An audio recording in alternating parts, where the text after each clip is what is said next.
Hello everyone, എല്ലാവർക്കും AZB അക്കാഡമിയുടെ പുതിയ വീഡിയോയിലേക്ക് സ്വാഗതം. നിങ്ങൾക്ക് എല്ലാവർക്കും സുഖമെന്ന് വിശ്വസിക്കുന്നു. അപ്പം നിങ്ങളെല്ലാവരും അറിഞ്ഞു കാണുമല്ലോ, തിരുവിതാംകൂർ ദേവസ്വം ബോർഡിന് നോട്ടിഫിക്കേഷൻ വരാൻ വേണ്ടി ഇരിക്കുകയാണ്.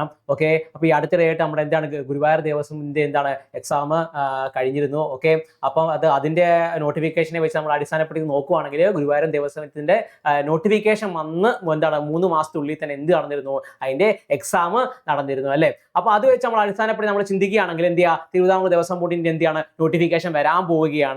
അപ്പൊ അങ്ങനെ വെച്ച് ചിന്തിക്കുകയാണെങ്കിൽ എന്ത് ചെയ്യുക, നോട്ടിഫിക്കേഷൻ വന്ന് ഒരു 3 മാസത്തിനുള്ളിൽ തന്നെ നമുക്ക് എന്ത് ചെയ്യാം, എക്സാമും പ്രതീക്ഷിക്കാവുന്നതാണ്. ഓക്കെ, അപ്പൊ നോട്ടിഫിക്കേഷൻ വന്നിട്ട് പഠിക്കാതിരിക്കുക എന്ന് പറഞ്ഞ ഒരു മണ്ടത്തരമാണ്. അപ്പൊ എന്ത് ചെയ്യുക, നോട്ടിഫിക്കേഷൻ വരുന്നതിന് തൊട്ട് മുമ്പായിട്ട് നിങ്ങൾ എന്ത് ചെയ്യുക, പഠിച്ചു തുടങ്ങുക.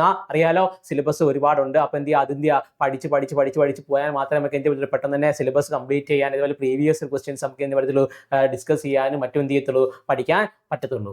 ഓക്കെ, അപ്പൊ നമുക്ക് എന്ത് ചെയ്യാം, ഒരു സ്ട്രാറ്റജി വെച്ച്, ഒരു എക്സാം സ്ട്രാറ്റജി വെച്ച് നമുക്ക് എങ്ങനെ നമുക്ക് എന്ത് ചെയ്യാം, എക്സാം ക്ലിയർ ചെയ്യാന്നുള്ളത് നോക്കാം. ഓക്കെ ആണല്ലോ. അപ്പൊ നോക്കിക്കഴിഞ്ഞാല് തിരുവിതാംകൂർ ദേവസ്വം ബോർഡ് LDCയുടെ മുൻ വർഷത്തെ എക്സാമുകൾ, അതേപോലെ ഗുരുവായൂർ ദിവസത്തിന്റെ വെച്ച് അടിസ്ഥാനപ്പെടുത്തി നമ്മൾ നോക്കുകയാണെങ്കിൽ മൊത്തം നമുക്ക് ഒരു അബ്സ്ട്രാക്ട് ഐഡിയ എന്ന് പറയുമ്പോൾ ഒരു ഏകദേശം 100 മാർക്കിനായിരിക്കും എന്ത് പറയുന്നത് എക്സാം വരുന്നത്. ഓക്കെ, ആകെ 100 മാർക്കിന് എക്സാം ആയിരിക്കും. അതേപോലെ 100 ചോദ്യങ്ങളായിരിക്കും എന്ത് ചെയ്യുക, ഉണ്ടായിരിക്കുക. അതേപോലെ തന്നെ എക്സാം എന്ന് പറയുന്നത് 1 മണിക്കൂർ 15 മിനിറ്റിലായിരിക്കും എന്ത് പറയുന്നത് എക്സാം നടക്കുന്നത്. 1 മണിക്കൂർ 15 മിനിറ്റിൽ എക്സാം നടത്തുക, അതായത് 75 മിനിറ്റ് എന്ത് ചെയ്യും, എക്സാം നടക്കുന്നതായിരിക്കും. ഓക്കെ ആണല്ലോ. അപ്പൊ ഡ്യൂറേഷൻ എന്ന് പറയുന്നത് ഏകദേശം 75 മിനിറ്റോളം എന്ത് ചെയ്യും, ഡ്യൂറേഷൻ ഉണ്ടായിരിക്കുന്നതാണ്.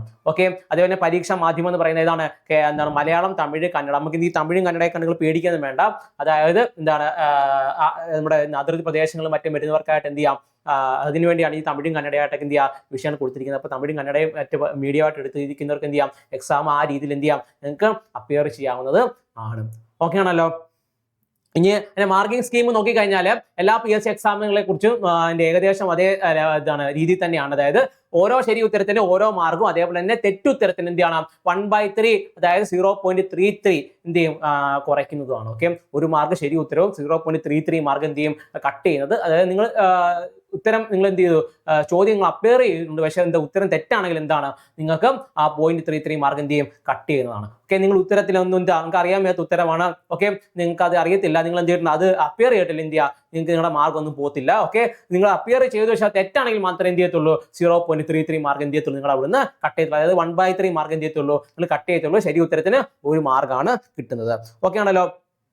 ഇനി അതിന്റെ ഒരു സ്റ്റഡി പ്ലാൻ പറയുകയാണെങ്കിൽ എന്ത് ചെയ്യുക, ദിവസം ഏകദേശം 4 മുതൽ 6 മണിക്കൂർ നിങ്ങൾ എന്ത് ചെയ്യുക, പഠിക്കാൻ ശ്രമിക്കുക. അതേപോലെ ആനുകാലിക വിഷയങ്ങൾ എന്ത് ചെയ്യുക, ശ്രദ്ധ ചെലുത്താൻ ശ്രമിക്കുക. അതായത് കറണ്ട് അഫയേഴ്സ്, ഓക്കെ, എക്സാമിന് തൊട്ട് മുമ്പുള്ള ഏകദേശം ഒരു 1.5 വർഷം മുമ്പ് തൊട്ടുള്ള കാര്യങ്ങളെങ്കിലും നിങ്ങൾ എന്ത് ചെയ്യുക, പഠിക്കാൻ ശ്രമിക്കുക. അതുതൊട്ട് നിങ്ങൾ ഈ പരീക്ഷ വരെയുള്ള കാര്യങ്ങൾ എന്ത് ചെയ്യുക, നിങ്ങൾ എന്ത് ചെയ്യുക, അപ്ഡേറ്റ് ചെയ്യാൻ ശ്രമിക്കുക. ആനുകാലികമായിട്ടുള്ള വിഷയങ്ങൾ എന്ത് ചെയ്യുക, പഠിക്കാൻ ശ്രമിക്കുക. അതോടൊപ്പം തന്നെ ഹിസ്റ്ററി, അതേപോലെ സ്റ്റാറ്റിക് GK, ഈ അറിയാലോ, ചരിത്രം, അതേപോലെ എന്ത് ചെയ്യുക, ഒരുപാട് എന്ത് ചെയ്യുക, പൊതുവായിട്ടുള്ള പൊതുവിജ്ഞാന കാര്യങ്ങൾ എന്ത് ചെയ്യുക, നിങ്ങൾ പഠിച്ചു വെക്കാൻ ശ്രമിക്കുക. അതേപോലെ എന്ത് ചെയ്യുക, മുൻ വർഷ ചോദ്യ പേപ്പറുകൾ പഠിക്കുന്നത് നന്നായിരിക്കും. അത് പറയാൻ കാരണമുണ്ട്. മുൻവർഷ ചോദ്യ പേപ്പർ അടിസ്ഥാനപ്പെടുത്തിയായിരിക്കും പൊതുവെ എന്ത് ചെയ്യുക, പുതിയ ചോദ്യ പേപ്പർ ഫ്രെയിം ചെയ്യുന്നത്. ഓക്കെ ആണല്ലോ. ഇപ്പൊ ഒന്നുമില്ലായ്മ എന്നല്ല പുതിയ ചോദ്യ പേപ്പർ എന്ത് ചെയ്യുക, ഫോം ചെയ്യുന്നത്. എന്ത് ചെയ്യുക, പ്രീവിയസ് ഇയർ ക്വസ്റ്റ്യൻ പേപ്പറിനെ അടിസ്ഥാനപ്പെടുത്തിയായിരിക്കും എന്ത് ഫ്രെയിം ചെയ്യുന്നത്, നമ്മുടെ ഈ പറയുന്ന പുതിയ ക്വസ്റ്റ്യൻ പേപ്പർ ഫ്രെയിം ചെയ്യുന്നത്. ഓക്കെ ആണല്ലോ. അപ്പം നമുക്കൊരു അഡ്വാൻറ്റേജ് എന്താണെന്ന് വെച്ച് കഴിഞ്ഞാൽ, ഏതൊക്കെ രീതിയിൽ ഈ എക്സാമിൽ നിന്ന് ചോദ്യങ്ങൾ വരാന്നുള്ളത് നമുക്ക് എന്ത് ചെയ്യാൻ പറ്റും, ഒരു പ്രഡിക്ഷൻ നടത്താൻ നമുക്ക് പറ്റും. അതേപോലെ തന്നെ ടഫ്നെസ് ഏതൊക്കെ രീതിയിൽ പോയിട്ടുണ്ടെന്നും, ഓക്കെ, അപ്പൊ ഏത് ലെവലിൽ നമ്മൾ പഠിക്കണമെന്നുള്ളത് മനസ്സിലാക്കാൻ പറ്റുന്നത് പ്രീവിയസ് ഇയർ ചോദ്യ പേപ്പറിലൂടെ ആണ്. അതേപോലെ തന്നെ സിലബസ് കൃത്യമായിട്ട് മനസ്സിലാക്കാൻ ശ്രമിക്കുക. അതേപോലെ തന്നെ മാർക്കിംഗ് സ്കീം നോക്കുകയാണെങ്കിൽ കഴിഞ്ഞ വർഷത്തെ തൊട്ട് മുമ്പത്തെ ഗുരുവായൂരിന്റെ ക്വസ്റ്റ്യൻ പേപ്പർ നമ്മൾ തൊട്ടെടുത്ത് നോക്കുകയാണെങ്കിൽ നമുക്ക് മനസ്സിലാവുന്ന കാര്യം, ഏകദേശം സ്പെഷ്യൽ ടോപ്പിക്കിന് ഏകദേശം 20 ചോദ്യത്തെ അടുപ്പിച്ച് സ്പെഷ്യൽ ടോപ്പിക്കിന് വരുന്നുണ്ട്. അതേപോലെ തന്നെ നമ്മുടെ കമ്പ്യൂട്ടർ പരിജ്ഞാനം ഉണ്ടല്ലോ, കമ്പ്യൂട്ടറിനകത്ത് ഏകദേശം 10 മാർക്കിന് അടുപ്പിച്ച് എന്ത് ചെയ്യുന്നുണ്ട്, അവിടെ നിന്ന് വരുന്നുണ്ട്. അതേപോലെ തന്നെ ഇംഗ്ലീഷിൽ നിന്നും എത്ര വരുന്നുണ്ട്, 10 മാർക്കിന് അടുപ്പിച്ച് ചോദ്യങ്ങൾ എവിടെ വരുന്നുണ്ട്, ഇംഗ്ലീഷിൽ നിന്നും വരുന്നുണ്ട്. അതേപോലെ മലയാളം എടുത്തു നോക്കുകയാണെങ്കിൽ മലയാളത്തിൽ നിന്ന് എത്ര വരുന്നുണ്ട്, 10 ചോദ്യം അടുപ്പിച്ച് മലയാള ഭാഷ അതിനെക്കുറിച്ച് എന്ത് ചെയ്ത് അടിസ്ഥാനപ്പെടുത്തി വരുന്നുണ്ട്. അതുപോലെ അതായത് ഗണിതം അല്ലെങ്കിൽ മെന്റൽ എബിലിറ്റി അത് നോക്കുകയാണ്. അതിനെ അടിസ്ഥാനപ്പെടുത്തി നോക്കുകയാണെങ്കിൽ അവിടുന്ന് എത്ര വരുന്നുണ്ട്? 10 ചോദ്യം അടുപ്പിച്ച് വരുന്നുണ്ട്. അതായത് 20, 30, 40, 50, 60. അതായത് 60 മാർക്കിന് അടുപ്പിച്ച് എന്ത് ചെയ്തു? ഇത്രയും സബ്ജക്റ്റിൽ നിന്ന് മാത്രം എന്ത് ചെയ്യുന്നുണ്ട്? 60 നിന്ന് വരുന്നുണ്ട്. ബാക്കി 40 കണക്ക് കൂട്ടുകയാണെങ്കിൽ ബാക്കി 40 എന്ന് പറയുന്നത് ഹിസ്റ്ററി, അതേപോലെ തന്നെ സ്റ്റാറ്റിക് GK, അതേപോലെ കറണ്ട് അഫയേഴ്സ് എന്നിവയിൽ നിന്നാണ് ബാക്കി 40 മാർക്കിന് എന്ത് ചെയ്യുന്നത്? ചോദ്യങ്ങൾ വരുന്നത്. അപ്പൊ മനസ്സിലാക്കുക എന്താണ് കഴിഞ്ഞ ഗുരുവായൂരിന്റെ ക്വസ്റ്റ്യൻ പേപ്പർ വെച്ച് നമുക്ക് അനലൈസ് ചെയ്യുകയാണെങ്കിൽ ഏകദേശം 20 ചോദ്യം അടുപ്പിച്ച് എന്ത് ചെയ്യുന്നുണ്ട്? സ്പെഷ്യൽ ടോപ്പിക്കിൽ നിന്ന് വരുന്നുണ്ട്. 10 ചോദ്യം അടുപ്പിച്ച് ഇംഗ്ലീഷിൽ നിന്ന് വരുന്നുണ്ട്. 10 ചോദ്യം അടുപ്പിച്ച് എവിടെ നിന്ന് വരുന്നുണ്ട്? നമ്മുടെ മലയാളത്തിൽ നിന്ന് വരുന്നുണ്ട്. അതേപോലെ തന്നെ 10 ചോദ്യം അടുപ്പിച്ച് എവിടെ നിന്ന്? കണക്കിൽ നിന്ന് വരുന്നുണ്ട്. ഓക്കെ, അപ്പൊ ഇതെല്ലാം കൂടെ കണക്കൂട്ടിയാണെങ്കിൽ നമുക്ക് എത്ര കിട്ടും? നമുക്ക് 60 ചോദ്യങ്ങൾ കിട്ടുന്നതാണ്. അറിയാലോ, അപ്പോൾ 60 ചോദ്യം ഒരു ചോദ്യത്തിന് 1 മാർക്ക് വെച്ച് 60 ചോദ്യത്തിന് 60 മാർക്ക് ആയിരിക്കും ഉണ്ടായിരിക്കുക. ഓക്കെ, അതേപോലെ ബാക്കി 40 മാർക്കിനകത്ത് എന്ത് പറയുന്നത്? നമ്മുടെ ഹിസ്റ്ററി, അതേപോലെ സ്റ്റാറ്റിക് GK, അതായത് എന്താ ആനുകാലികമായിട്ട് നടക്കുന്ന വിഷയങ്ങളും, അതേപോലെ കറണ്ട് അഫയേഴ്സ്, ഓക്കെ, അതേപോലെ എന്താണ് പൊതുവെയുള്ള നമ്മുടെ എന്താണ് നമ്മുടെ വൈൽഡ് ലൈഫ് സാഞ്ചുറികൾ പോലത്തെയുള്ള, അതായത് വന്യജീവി സങ്കേതങ്ങൾ, അതേപോലെ തന്നെ സർക്കാരിന്റെ പുതിയ പദ്ധതികൾ, ഓക്കെ, അത്തരത്തിലുള്ള കാര്യങ്ങൾ, അതേപോലെ തന്നെ നദികൾ, അതേപോലെ കാര്യങ്ങളൊക്കെ എല്ലാം വരുന്നത് എവിടെ നിന്നായിരിക്കും? ഈ പറയുന്ന 40 മാർക്കിന് അടുപ്പിച്ചായിരിക്കും എന്ത് ചെയ്ത് അതെല്ലാം കൂടെ വരുന്നത്. ഓക്കെ, ഹിസ്റ്ററിയും ജോഗ്രഫിയും അതേപോലെ എന്ത് ചെയ്യുക ബാക്കിയുള്ള എന്താണ് നമ്മുടെ കറണ്ട് അഫയേഴ്സും സ്ട്രാറ്റജിക്കും എല്ലാം വരുന്നത് ഈ 40 മാർക്കിന് അടുപ്പിച്ചായിരിക്കും. അപ്പൊ നിങ്ങളുടെ സ്റ്റഡി പ്ലാൻ എന്ത് ചെയ്യുക? ഇതിനനുസരിച്ച് എന്ത് ചെയ്യുക? ഫ്രെയിം ചെയ്യാൻ ശ്രമിക്കുക. ആദ്യം തന്നെ പറയട്ടെ, ഈ പറയുന്ന 10 മാർക്കിന് അടുപ്പിച്ചാണ് എന്ത് വരുന്നത്? നമ്മുടെ കണക്കിന്റെ വരുന്നത്. ഓക്കെ, കണക്കിന് വരുന്നത് 10 മാർക്കിന് അടുപ്പിച്ചാണ്. അപ്പൊ ആദ്യം കണക്ക് പഠിക്കാൻ ശ്രമിക്കുകയാണെങ്കിൽ ആദ്യം തന്നെ ബേസിക്കിൽ നിന്ന് പഠിക്കാൻ ശ്രമിക്കുക. ഓക്കെ, ബേസിക്കിൽ നിന്ന് പഠിക്കാൻ ശ്രമിക്കുക എന്ന് പറഞ്ഞാൽ നിങ്ങൾ മൊത്തത്തിൽ ഞങ്ങൾ പറയുന്നത് 75 ദിവസത്തെ സ്റ്റഡി പ്ലാൻ ആണ് നിങ്ങൾ എടുക്കുന്നതെങ്കിൽ 70 ദിവസത്തെ സ്റ്റഡി പ്ലാൻ നിങ്ങൾ എടുക്കുന്ന ആദ്യത്തെ 30 ദിവസം തന്നെ എന്ത് ചെയ്യുക? ആദ്യത്തെ 30 ദിവസത്തിനുള്ളിൽ എന്ത് ചെയ്യുക? കണക്കിന്റെ മറ്റേ മെന്റൽ എബിലിറ്റി ഒക്കെ ബേസിക് നിങ്ങൾ പഠിച്ചെടുക്കാൻ ശ്രമിക്കുക. അതായത് ഇപ്പൊ എന്താണ് പ്രോഫിറ്റ് ആൻഡ് ലോസ് ഉണ്ടല്ലോ, ചിലപ്പോൾ ഡിസ്കൗണ്ട് ആയിരിക്കും വരുന്നത് അല്ലേ, എന്താണ് അതേപോലെ തന്നെ ഡിസ്കൗണ്ട് വരുന്നത്, പ്രോഫിറ്റ് ലോസ് ആയിരിക്കും വരുന്നത്, അതേപോലെ എന്ത് ചെയ്യുക പാർട്ട്ണർഷിപ്പ് ആയിരിക്കും ചിലപ്പോൾ നിങ്ങൾക്ക് വരുന്നത്. ഓക്കെ, ചിലപ്പോൾ എന്താണ് പലിശ, കൂട്ടുപലിശ ആയിരിക്കും ചിലപ്പോൾ വരുന്നത്. ഓക്കെ, കൂട്ടുപലിശ അല്ലെങ്കിൽ സിമ്പിൾ ഇൻട്രസ്റ്റ് ആയിരിക്കും വരുന്നത്. അപ്പൊ ഇതൊക്കെ ബേസ് എന്ത് ചെയ്യുക? പഠിക്കാൻ ശ്രമിക്കുക. ഓക്കെ, ഇതൊക്കെ ബേസ് പഠിക്കാൻ ശ്രമിക്കുക ആദ്യമേ. അതിനുശേഷം എന്ത് ചെയ്യുക? ഇംഗ്ലീഷിന്റെ ആയിക്കോട്ടെ, ഇംഗ്ലീഷിന് 10 മാർക്കിന് ചോദ്യം വരുന്നത് ഇംഗ്ലീഷിനകത്ത് എവിടെ നിന്നായിരിക്കും? ആദ്യമേ ടെൻസിൽ നിന്ന് തുടങ്ങുക. ഓക്കെ, വെർബുകൾ മനസ്സിലാക്കാൻ ശ്രമിക്കുക. അതേപോലെ എന്താണ് സ്പീച്ചുകൾ മറ്റെന്ത് ചെയ്യുക? മനസ്സിലാക്കാൻ ശ്രമിക്കുക. മലയാളത്തിലായാൽ തന്നെ എന്ത് ചെയ്യുക? വ്യാകരണങ്ങൾ മനസ്സിലാക്കാൻ ശ്രമിക്കുക. അതേപോലെ എന്താണ് പദപ്രയോഗങ്ങൾ എങ്ങനെയാണെന്ന് മനസ്സിലാക്കാൻ ശ്രമിക്കുക. ഓക്കെ, ഇതൊക്കെ എന്ത് ചെയ്യുക? മനസ്സിലാക്കാൻ ശ്രമിക്കുക. ഓക്കെ ആണല്ലോ, അതൊക്കെ എന്ത് ബേസിക് കാര്യങ്ങളാണ്. അതൊക്കെ എന്ത് ചെയ്യുക? ആദ്യമേ പഠിച്ച് വെക്കുക. ഓക്കെ ആണല്ലോ. കമ്പ്യൂട്ടറിനെ കുറിച്ച് എന്താ? കമ്പ്യൂട്ടറിന്റെ ബേസിക് ആയിട്ടുള്ള ഹാർഡ്വെയർ സംവിധാനങ്ങൾ, അതേപോലെ ഉപയോഗിക്കുന്ന ഏതൊക്കെയാണ് ചില കോഡുകൾ, ഓക്കെ, ഇതൊക്കെ എന്ത് ചെയ്യുക? അത്യാവശ്യം മനസ്സിലാക്കാൻ ശ്രമിക്കുക. അതേപോലെ പ്ലാറ്റ്ഫോമുകൾ ഏതൊക്കെയാണെന്നുള്ളതിനെ കുറിച്ചൊക്കെ എന്ത് ചെയ്യുക? ഒരു ബോധം ഉണ്ടാക്കിയെടുക്കാൻ ശ്രമിക്കുക. ഇത്തരം ആദ്യം ചെയ്ത് വെക്കുക. ഓക്കെ ആണല്ലോ, ഇത്രയും എന്ത് ചെയ്യുക? ആദ്യം ചെയ്ത് നിർത്തുക.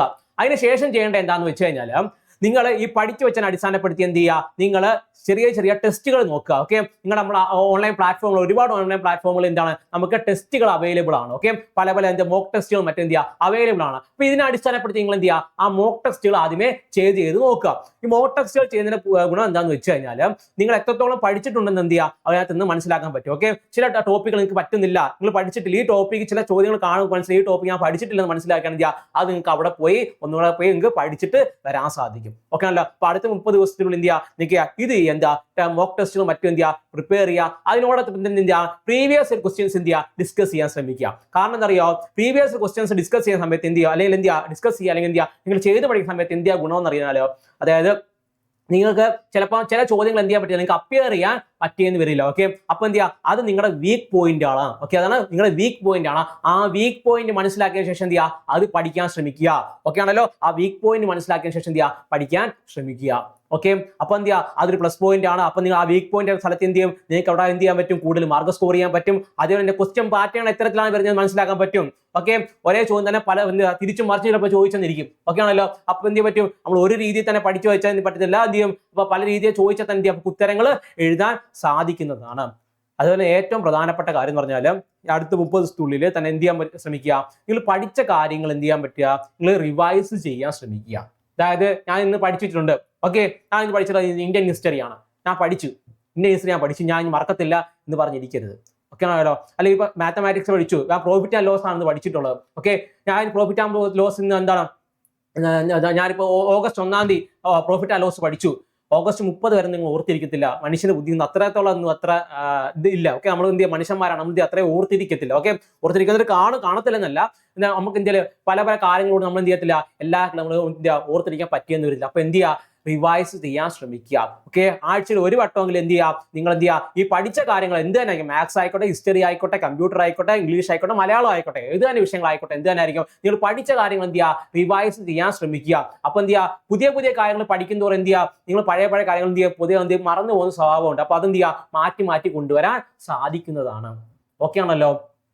ഓക്കെ, നിങ്ങൾ സീരിയസ് ആയിട്ട് തന്നെ കാണേണ്ട ഒരു കാര്യമാണ്. കാരണം അറിയാലോ, ഒരു ഗവൺമെന്റ് സർവീസിൽ എന്ത് ചെയ്യുക, നമുക്കൊരു ജോലി കിട്ടുക എന്ന് പറയുന്നത് എന്താണ്, ഒരു വലിയൊരു കാര്യം തന്നെയാണ് അല്ലേ. നമ്മുടെ ജീവിതം തന്നെ സെറ്റിൽ ആവുന്ന ഒരു കാര്യമാണ്. അപ്പൊ എന്ത് ചെയ്യുക, കുറച്ച് നാളത്തെ അധ്വാനം കിട്ടിയാൽ നമുക്ക് എന്താ, കുറച്ചാൾ എന്ത് ചെയ്യുക, സുഖമായിട്ട് ജീവിക്കാൻ പറ്റുന്നതാണ്. ഓക്കെ, അപ്പൊ നിങ്ങൾ അതും കൂടെ എന്ത് ചെയ്യുക, കണക്ക് കൂട്ടുക. അപ്പൊ ഇതെന്ന് പറയുന്ന ഒരു ഏകദേശം ഒരു ഐഡിയ ആണ് ഈ പറഞ്ഞ ക്വസ്റ്റ്യൻസ് വരുന്നത്. ഓക്കെ, കഴിഞ്ഞ വർഷത്തെ ക്വസ്റ്റ്യൻ പേപ്പർ അടിസ്ഥാനപ്പെടുത്തി നമ്മളൊന്ന് ഫ്രെയിം ചെയ്ത് വെച്ചേക്കുന്നതാണ്. ഏകദേശം ക്വസ്റ്റ്യൻ ഒക്കെ വരുന്നത് എന്ത് ചെയ്യുക, ഏകദേശം ഈ പാറ്റേണിലായിരിക്കും, കുറച്ച് അങ്ങോട്ടും ഇങ്ങോട്ടും വ്യത്യാസം വന്നിരിക്കും. പക്ഷെ എന്നാൽ ഏകദേശം ഈ പാറ്റേണിലായിരിക്കും എന്ത് ചെയ്യുക, ചോദ്യങ്ങൾ വരുന്നത്. ഓക്കെ ആണല്ലോ. ഇതിനൊക്കെ നമ്പർ ഏകദേശം ഈ അളവിൽ തന്നെ ആയിരിക്കും എന്തായാലും പൊതുവെ നമ്പറുകൾ വരുന്നത്. ഓക്കെ, അപ്പൊ എന്ത് ചെയ്യുക, ഈ രീതിയിൽ എന്ത് ചെയ്യുക, നിങ്ങൾ പഠിച്ചു തുടങ്ങാൻ ശ്രമിക്കുക. ആദ്യത്തെ കുറച്ചാൾ എന്ത് ചെയ്യുക, ബേസിക്ക് പഠിക്കുക. അതിനുശേഷം എന്ത് ചെയ്യുക, നിങ്ങൾ എന്താണ് ചില എക്സാംസ് മറ്റെന്ത് ചെയ്യുക, ചെറിയ എക്സാംസ് എന്ത് ചെയ്യുക, ആദ്യമേ ചെയ്ത് പഠിക്കുക. അതിനകത്ത് നിങ്ങൾ പഠിക്കാൻ പറ്റാത്ത വിഷയങ്ങൾ വല്ലതും ഉണ്ടെങ്കിൽ എന്ത് ചെയ്യുക, അത് നിങ്ങൾ പഠിക്കാൻ പറ്റിയ ചില ചോദ്യങ്ങൾ കണ്ടു നിങ്ങൾക്ക് എന്ത് ചെയ്യുക, അപ്പിയർ ചെയ്യാൻ പറ്റുന്നില്ല. അപ്പൊ അങ്ങനെയാണ് എന്ത് ചെയ്യുക, തിരിച്ചു പോയതിനു ശേഷം ആ ടോപ്പിക്ക് മനസ്സിലാക്കിയ ശേഷം ആ ടോപ്പിക്ക് പഠിക്കുക. ഓക്കെ ആണല്ലോ. ആ ടോപ്പിക്കിന് ശേഷം പിന്നെ വന്നിരുന്ന് എന്ത് ചെയ്യുക, നിങ്ങൾ ചെയ്യാൻ ശ്രമിക്കുക. ഓക്കെ ആണല്ലോ. അപ്പൊ എന്ത് ചെയ്യുക, അപ്പൊ നിങ്ങൾക്ക് എന്ത് ചെയ്യുക, ആ പഠിക്കാൻ പറ്റിയ ടോപ്പിക്കുകൾ എന്ത് ചെയ്യുക, നിങ്ങൾക്ക് ഇൻക്ലൂഡ് ചെയ്യാൻ പറ്റും. അതിനുശേഷം എന്ത് ചെയ്യുക, പ്രീവിയസ് ക്വസ്റ്റ്യൻസ് എന്ത് ചെയ്യുക, നിങ്ങൾ എന്ത് ക്ലിയർ ചെയ്യാൻ നോക്കുക. പ്രീവിയസ് ക്വസ്റ്റ്യൻസ് എന്ത് ചെയ്യുക, നിങ്ങൾക്ക് ക്ലിയർ ചെയ്യാൻ പറ്റുന്നുണ്ടോ നോക്കുക. പ്രീവിയസ് ക്വസ്റ്റ്യൻസ് ക്ലിയർ ചെയ്യാൻ പറ്റുക, ഏകദേശം ടോപ്പിക്കുകളെല്ലാം നമ്മൾ എന്ത് ചെയ്യും, ആ പ്രീവിയസ് ക്വസ്റ്റ്യൻസ് എന്ത് ഏറെക്കുറെ എല്ലാം നമുക്ക് ക്ലിയർ ചെയ്യാൻ പറ്റും. അതിനകത്ത് തന്നെ ക്വസ്റ്റ്യന്റെ ടഫ്നെസ് മറ്റും എന്ത് ചെയ്യാൻ പെട്ടെന്ന് മനസ്സിലാക്കാനും സാധിക്കും. അതിനുശേഷം എന്ത് ചെയ്യാൻ പറ്റും, നമുക്ക് ഏതൊക്കെ കാര്യങ്ങൾ പഠിച്ചത് ഓർമ്മയിൽ നിൽക്കുന്നുണ്ടെന്ന് ചെയ്യാം, പെട്ടെന്ന് മനസ്സിലാക്കാൻ എന്ത് ചെയ്യാം, പ്രീവിയസ് ഇയർ കൊണ്ട് പറ്റും. അങ്ങനെ ഓർമ്മ നിൽക്കാത്ത കാര്യങ്ങൾ എന്ത് ചെയ്യാം, നമുക്ക് റിവിഷനിലൂടെ എന്ത് ചെയ്യാം, ഓർത്തെടുക്കാൻ സാധിക്കും. അങ്ങനെ ഒരു നല്ലൊരു മാർഗ്ഗം നമുക്ക് എന്ത് ചെയ്യാൻ പറ്റും, അതിലൂടെ സ്കോർ ചെയ്യാൻ പറ്റും. ഏറ്റവും പ്രധാനപ്പെട്ട കാര്യം എന്ന് പറഞ്ഞാൽ GK കാര്യങ്ങൾ, GK എന്ത് ചെയ്യുക, എല്ലാ ദിവസവും അപ്ഡേറ്റ് ചെയ്യാൻ ശ്രമിക്കുക എന്നുള്ളതാണ്. ഓക്കെ, ഒരുപാട് കടലോളം എന്തുണ്ട്, GK ഉണ്ട്. അപ്പൊ എന്ത് ചെയ്യുക, എല്ലാം കൂടെ പഠിച്ചെടുക്കാൻ പറ്റത്തില്ല, ശരിയായിരിക്കും. പക്ഷെ എന്ത് ചെയ്യുക, നിങ്ങളെ കൊണ്ട് പറ്റുന്ന രീതിയിൽ എന്ത് ചെയ്യുക, GK എന്ന് ഉദ്ദേശിച്ചത് കറണ്ട് അഫയേഴ്സ് ആണ് ഉദ്ദേശിക്കുന്നത്. കറണ്ട് അഫയേഴ്സ് എന്ത് ചെയ്യുക, കൂടുതൽ എന്ത് ചെയ്യുക, അപ്ഡേറ്റഡ് ആവാൻ ശ്രമിക്കുക. ഓക്കെ ആണല്ലോ. അതേപോലെ തന്നെ എന്ത് ചെയ്യുക, ചില കാര്യങ്ങളൊക്കെ പഠിക്കുവാണെങ്കിൽ എന്താണ്, ഇപ്പൊ ഹിസ്റ്ററി ആണെങ്കിൽ ഇപ്പോൾ എന്ത് ചെയ്യുക, പല കാര്യങ്ങളും എന്ത് കണക്ട് ചെയ്ത് പഠിക്കാൻ ശ്രമിക്കുക. ഓക്കെ ആണല്ലോ. അതേപോലെ തന്നെ ഇപ്പോൾ തിരുവനന്തപുരം LDCക്ക് വേണ്ടി തയ്യാറെടുക്കുന്നവരാണ് നിങ്ങൾക്ക് എന്ത് ചെയ്യാം, നമ്മുടെ ASDB അക്കാഡമി എന്തുണ്ട്, പുതിയൊരു ബാച്ച് സ്റ്റാർട്ട് ചെയ്തിരിക്കുകയാണ്. Okay, Thiruvithamkoor LDC long time batch നമ്മൾ സ്റ്റാർട്ട് ചെയ്തിരിക്കുകയാണ്. ഓക്കെ, അപ്പോൾ ഇതിന്റെ പ്രത്യേകത എന്തൊക്കെയാണെന്ന് നോക്കിക്കഴിഞ്ഞാൽ എന്താണ്, ഡെയിലി സ്റ്റഡി പ്ലാൻ ആണ്. ഓക്കെ, എല്ലാ ദിവസവും നിങ്ങൾക്ക് ഒരു സ്റ്റഡി പ്ലാൻ നിങ്ങൾക്ക് തരും. അതിന് അടിസ്ഥാനപ്പെടുത്തി നിങ്ങൾക്ക് പഠിക്കാൻ പറ്റും. നിങ്ങൾക്ക് അതിനനുസരിച്ച് നിങ്ങൾക്ക് ചാർട്ട് ചെയ്ത് പഠിക്കാൻ പറ്റും. ഓക്കെ, എന്തൊക്കെ പഠിക്കണം, എങ്ങനെയൊക്കെ പഠിക്കണം എന്നുള്ളതിനെ കുറിച്ചുള്ള കംപ്ലീറ്റ് വിവരം നമ്മൾ എന്ത് ചെയ്യും, നിങ്ങൾക്ക് നൽകുന്നുണ്ട്. അതേപോലെ കംപ്ലീറ്റ് സിലബസ് കവറേജ് ഉണ്ടായിരിക്കുന്നതാണ്. ഓക്കെ, അത് ആ സാറുമാരെ വെച്ച് നമുക്ക് എന്ത് ചെയ്യും, മൊത്തം സിലബസ് നമ്മൾ എന്ത് ചെയ്യും, നിങ്ങൾക്കായിട്ട് കംപ്ലീറ്റ് ചെയ്ത് തരുന്നു. അതേപോലെ ലൈവ് ക്ലാസ്സസ് ഉണ്ടായിരിക്കുന്നതാണ്. ഓക്കെ, ലൈവ് ക്ലാസ്സസ് നമുക്ക് നിങ്ങൾക്ക് വേണ്ടി പ്രൊവൈഡ് ചെയ്യണം. അതേപോലെ അതിന്റെ റെക്കോർഡ് ക്ലാസ്സസ് നിങ്ങൾക്ക് വേണ്ടി പ്രൊവൈഡ് ചെയ്യുന്നതാണ്. ഓക്കെ, ലൈവ് ക്ലാസ് കിട്ടാത്തവർക്ക് റെക്കോർഡ് ക്ലാസ് എന്ത് ചെയ്യും, പ്രൊവൈഡ് ചെയ്യണം. അതേപോലെ മോക്ക് ടെസ്റ്റുകൾ ഉണ്ട്, അതിൽ പ്രീവിയസ് ഇയർ പ്രാക്ടീസ് സെക്ഷൻസുകളുണ്ട്.